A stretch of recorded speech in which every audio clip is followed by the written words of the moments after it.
Hi, I'm Don Muhort with Lightfoot Lawn Care, veteran owned and operated. Earlier today, me and my wife were working on this trailer and the mowers, getting it ready for cutting season. We're excited, we're ready to cut some lawns. But while I was doing that, I thought, you know what, I could share a couple tips and tricks to help your lawn look beautiful as well. So, it's about to be springtime, or vernal equinox, on March 20th. The only reason I remember that date is because 11 days later, it's my wife's birthday, and I cannot forget that. She won't let me.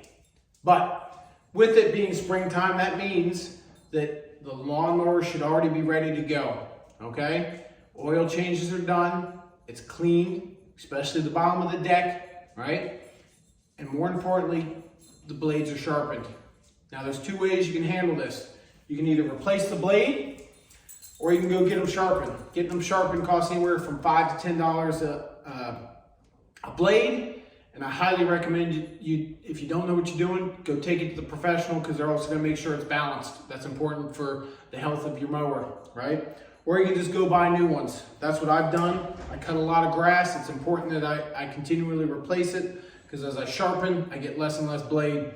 But this year I bought a laser edged blade from Gravely. It's supposed to be a little bit tougher. That's just what I use. I'm not saying you have to. It's one way of doing something. But, so your lawn equipment should be ready to go. The other thing that I want to mention here, as we're heading into spring, is fertilizing. So you're going to want to fertilize your lawn so you get good, healthy growth of grass. So it's important, if you haven't, to get a soil test done. You can get it done through the University of Maryland. Delaware does the same. The University of Delaware does the same thing, and there's a lot of other agencies where you can send off the soil kit.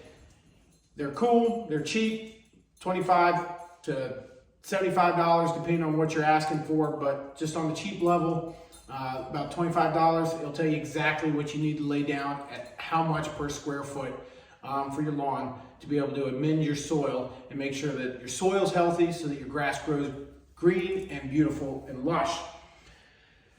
But as we're talking about fertilizer, it's important to know that Maryland has a law. It's called the Maryland Lawn Fertilizer Law. Even as a homeowner, you have to abide by it, right?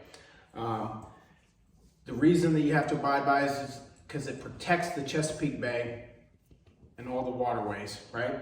Because fertilizer, when it washes down, it gets into the water, it actually helps algae growth. And with that algae growth, when you have so much algae still on top of the water, it deprives it of oxygen, sunlight. So then we won't have good water for all the fish and plants that live in that water, right? So you are required to abide by it. I'm not going to go over the whole law. You can look it up yourself. But one of the big key factors is if you get it on any hard surface, brush it, blow it, whatever you can, get it back into the grass, into your garden. Doesn't matter, just keep it off your hard surfaces, because that's really where you're going to get your runoff, a lot of it from. So put it back into there, and then you'll be okay. Now, the time before you do your fertilizer, the time to do is pre-emergent. You want to go ahead and lay your pre-emergent down now. There's a bunch of different pre-emergents that you can get. I'm not going to go into all of them, but you need to read the label, because depending on your type of grass, it could kill your grass, right? So you want to be careful, read the label. Also, if you're going to overseed this year, you need to read the label, because normally it's 2 to 4 months. The particular pre-emergent that I use, 7 days later, I can go ahead and overseed. That's exactly what I'm getting ready to do here this week. I'll be laying down my pre-emergent, and then shortly after that, I'll be overseeding a couple bare spots, and then I'll be good to go. So yeah, please read the label all the way. It tells you how much to put down, and make sure that it's not going to kill your grass off. And it's important to know the type of grass as well. Me personally, I have tall fescues. Now, if I had fine tall fescue, I couldn't use the pre-emergent that I have. It would kill it, and I wouldn't be overseed either. So read the labels, It's a big deal. It's easy enough. Only takes you a couple seconds. But go ahead and get that pre-emergent down. Then you'll be ready for fertilizing or overseeding afterwards. If you fertilize in the fall, don't worry about fertilizing again. Don't waste your money, okay? If you're gonna overseed, make sure you're throwing a bunch of water down on it afterwards so you get that growth.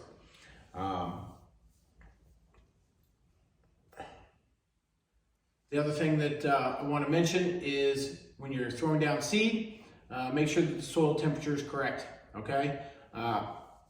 You want it to be between 50 and 60 degrees Fahrenheit, which means for about a week you had outside air temperatures around 60 to 75 degrees Fahrenheit. It's a quick, easy way to check is to grab a thermometer, stick it in the ground, and see what the temperature reads.